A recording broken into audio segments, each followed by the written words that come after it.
တိလာကျွန်တော်ရဲ့ခေတ်သစ်ကဘာကြီးကိုမောင်းနေနေတဲ့ကဘာအင်အားကြီးနိုင်ငံတွေရဲ့အားပြိုင်မှုကိုနောက်ကွယ်ကနေပုံဖော်နေတဲ့မမြင်ရတဲ့ပါဝင်ပစ္စည်းတစ်ခုရှိနေပါတယ်အဲ့ဒါကတော့မြေရှားတပ်တူတွေပါပဲ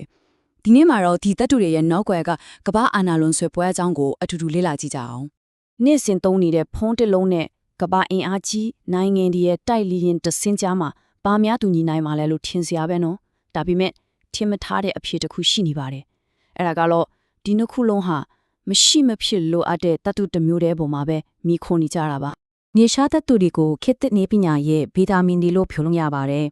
်ဟုတ်တယ်ဗီတာမင်ဒီလို့ပဲသူတို့တာမရှိရင်ကျွန်တော်တို့ရဲ့စမတ်ဖုန်းတွေကနေစပြီးကဘာစစ်မင်းစုံကာကွယ်ရေးစနစ်တွေချီအရာအလုံးရက်တန့်သွားနိုင်တဲ့အခြေအနေမှာရှိပါတယ်တကယ်တော့လေဒီတတုတ်တွေကနေရာထဲမှာရှိနေတာကိုရီသုံးနေတဲ့ကွန်ပျူတာလက်စစ်ကားရဲ့မော်တာလျားလက်စစ်စက်ယုံကြီးတဲ့တာပိုင်တွေအထိပေါ့အန်အောစရာအကောင်ဆုံးကဘာလဲသိလား F-35 တိုက်လျင်ဒစင်းထဲမှာတင်ဒီတတုတ်တွေပေါင်900ကျော်တောင်ပါဝင်နေတယ်ဆိုတာပါပဲဒါပေမဲ့ဒီညမှာအရေးကြီးတဲ့အချက်တစ်ချက်ရှိလာပြီမြေရှားတပ်တူတိုင်းကတန်ဖိုးချင်းမတူပါဘူးတကယ်တန်ဖိုးအရှိဆုံးကတော့ dysprosium နဲ့ terbium လို့အလေးစားမြေရှားတပ်တူတွေပါသူတို့ကရှားပါတယ်ပြီးတော့စွမ်းဆောင်ရည်မြင့်နီးပညာတဲ့အတွက်မရှိမဖြစ်လို့အတော့ကြောင့်မဟာဗျူဟာအရာအလွန်ရေးပါနေတာပေါ့ဒီလောက်အရေးပါတဲ့တယံဇာရတွေကိုကဘာကြီးတစ်ခုလုံးကဘသူ့ကိုမိခိုနေရတယ်လဲဒီနေရာမှာပဲဇလန်ကစိတ်ဝင်စားစရာကောင်းလာတာပါကဘာထောက်ပံ့ရေးကွင်းဆက်တစ်ခုလုံးကိုနိုင်ငံတနိုင်ငံတွေကချုပ်ကိုင်ထားတယ်ဆိုရင်ကောဟုတ်ပါတယ်တရုတ်နိုင်ငံကကဘာမြေရှားတပ်တူရဲ့68%ကိုတူးဖော်နေတာမှန်ပါတယ်ဒါပေမဲ့လေတကယ်အာနာကအဲ့ဒီမှမဟုတ်ဘူးဇလန်ရဲ့အဓိကအရေးကြီးဆုံးအပိုင်းကနောက်ထပ်ဆက်နရှိနေတာပါတကယ်ချုပ်ကိုင်မှုကဒီမှာပါတူဘီတာတပ်တူရိုင်းတွေကိုစမတ်ဖုန်းတွေတက်လက်ရန်နေမှာတုံးလို့ရတဲ့တန်လိုက်တွေအစိပ်ပိုင်းတွေအဖြစ်ပြောင်းလဲပေးတဲ့တန်ဆင်ချင်းလုပ်ငန်းစဉ်မှာ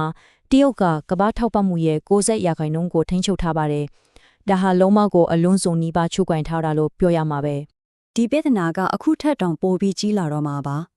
ဘာလို့လဲဆိုတော့2040ခုနှစ်ရောက်ရင်စိမ့်လန်းနဲ့စွမ်းရည်နဲ့နီးပညာတွေကြောင့်ဒီထက်တူရဲ့လိုအပ်ချက်ဟာအခုထက်3ဆကနေ9ဆအထိခုန်တက်သွားမယ်လို့ခန့်မှန်းထားကြတယ်။ဆိုတော့ဒါဟာလက်ရှိထောက်ပံ့ရေးကွင်းဆက်အပေါ်ကြီးမားတဲ့ဖိအားတစ်ခုဖြစ်လာစေမှသိကြပါတယ်။အဲ့ဒီလိုချင်းနေမျိုးမှာပဲဇလန်ကကျွန်တော်တို့နဲ့ပိုနီးစက်တဲ့မြန်မာနိုင်ငံဘက်ကိုရောက်လာတော့တာပဲ။မြန်မာနိုင်ငံကဒီကဘာရေးထဲမှာအထက်ကကစားသမားတယောက်ဘလို့ဖြစ်လာခဲ့တယ်လဲဆိုတာကိုလေ့လာကြည့်အောင်။ကဘာအင်အားကြီးတွေတရုတ်ရဲ့လွှမ်းမိုးမှုကိုဘယ်လိုလျှော့ချရမလဲစဉ်းစားနေတဲ့အချိန်မှာပဲမြန်မာနိုင်ငံဟာနှစ်အနည်းငယ်အတွင်းမှာကမ္ဘာ17ထက်အကြီးဆုံးမြေရှားတပ်တူထိုးလို့တူဖြစ်လာခဲ့ပါတယ်။တော်တော်ကိုမြန်ဆန်တဲ့တိုးတက်မှုပဲနော်။ဒီတိုးတက်မှုကမေးခွန်းများစွာကိုလည်းမွေးဖွားစေခဲ့ပါတယ်။ဇလန်က2010ခုနှစ်လောက်မှာစခဲ့တာပါ။တရုတ်ပကလတပ်တူတူဖော်ရေးလုပ်ငန်းတွေတထည်းထည်းပြောင်းရွှေ့လာတယ်။2021ရောက်တော့တည်တည်တာတာကိုအရှိန်မြင့်တက်လာပြီးတော့2024မှာတော့မြန်မာနိုင်ငံဟာတရုတ်အတွေ့အရေးအကြီးဆုံးဖြစ်တဲ့အလေးစားမြေရှားတပ်တူတွေရဲ့အဓိကရင်းမြစ်တစ်ခုထလာတော့တာပဲဒီပြောင်းလဲမှုကတကယ်ကိုလျင်မြန်ခဲ့ပါတယ်ဒီကိန်းဂဏန်းတွေကိုတစ်ချက်ကြည့်လိုက်ရုံနဲ့တင်သိတာပါတယ်2019နဲ့2024အတွင်းကကုန်သွယ်မှုတန်ဖိုးအားလုံးရဲ့74%ကလေ2021နောက်ပိုင်း3နှစ်အတွင်းမှာပဲဖြစ်သွားတာပ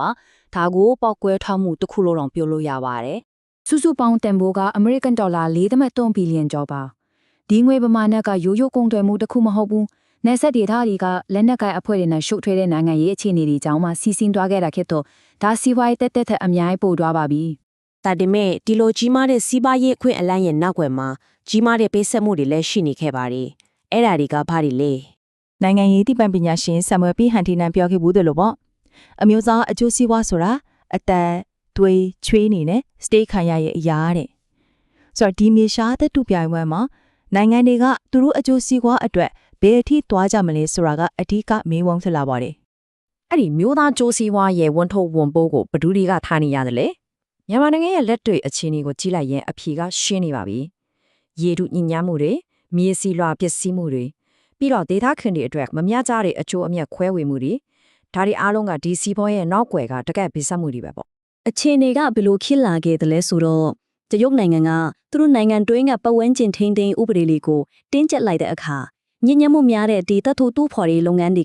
စီကံတင်းကျပ်မှုနဲ့မြန်မာနိုင်ငံရဲ့နယ်စပ်ဒေသတွေဘက်ကိုရွှေ့ပြောင်းသွားခဲ့တယ်။ပြောရင်ပတ်ဝန်းကျင်ဆိုင်ရာဝန်ထိုးဝန်ပိုးကိုနယ်စပ်ထက်ကျော်ပြီးတင်ပို့လိုက်တယ်လို့ပါပဲ။အခုဆိုရင်ဒီ data တွင်ပြဿနာကနေကမ္ဘာအဆင့်အားပြိုင်မှုစီကိုဇလန်ကပြန်ရောက်လာပါပြီ။ မြန်မာနိုင်ငံရဲ့မြေရှားတပ်သူတွေကကမ္ဘာအင်အားကြီးတွေရဲ့စစ်တူရင်ခုံပိုးကရေးပါတဲ့အခွက်တစ်ခုဖြစ်လာခဲ့ပါပြီ။ဒီကစားပွဲမှာအထူးမဟာဗျူဟန်တစ်ခုရှိနေတယ်။တစ်ဖက်မှာ American နဲ့မဟာမိတ်တွေကထောက်ပံ့ရေးခွင့်ဆက်ကိုနေရာခွဲပြီးတော့တရုတ်အပေါ်မိခိုမှုကိုရှော့ချခြင်းတယ်။နောက်တစ်ဖက်မှာတော့တရုတ်ကဈေးကွက်ကိုဆက်ပြီးချုပ်ကင်ထားပြီးသူတို့ရဲ့လွှမ်းမိုးမှုကိုထိန်းထားခြင်းတယ်။အဲ့ဒီအားပြိုင်မှုရဲ့ဗဟိုချက်မှာမြန်မာနိုင်ငံကရောက်နေတာပေါ့။ ဒီကိန်းကနန်းတွေကနှုံနိုင်ငံကြီးရဲ့အားနည်းချက်ကိုကွက်ကွက်ကွင်းကွင်းဖော်ပြနေပါတယ်။ အမေရိကန်ဆိုရင်သူ့ရဲ့လောက်ကချက်80%လောက်ကိုတင်သွင်းနေရတယ်။အိန္ဒိယရဲ့တင်သွင်းမှု81%ကလေတရုတ်စီကလာတာပါ။ဒါစီးပွားရေးအရမိခိုမှုတတ်တယ်မဟုတ်တော့ဘူး။နိုင်ငံတော်လုံခြုံရေးအချက်ပါစိုးရင်စရာအခြေအနေတစ်ခုဖြစ်လာတာပေါ့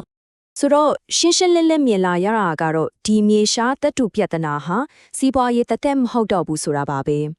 ဒါဟာနိုင်ငံတနိုင်ငံရဲ့ဤပညာဆိုင်ရာလွတ်လပ်မှုအမျိုးသားလုံခြုံရေးနောက်ပြီးတော့ကမ္ဘာအလယ်မှာဘသူကဩဇာအာဏာရှိမလဲဆိုတဲ့အနာဂတ်အတွက်တိုက်ပွဲတစ်ခုဖြစ်နေပါပြီ နောက်ဆုံးအနေနဲ့စဉ်းစားစရာမိကုံးလေးတစ်ခုခြံထားခဲ့ခြင်းပါတယ်ကျွန်တော်တို့အားလုံးအသုံးပြုနေကြတဲ့အနာဂတ်ချေအဖြေတစ်ခုလို့ပြောနေကြတဲ့စိန်လန်းပြီးတန်ရှင်းတဲ့ဤပညာတွေအဲ့ဒီဤပညာတွေရဲ့အတိတ်ကပြည့်စက်မှုတွေအတွက်ရောဘယ်သူကတောင်းမယူမှာလဲ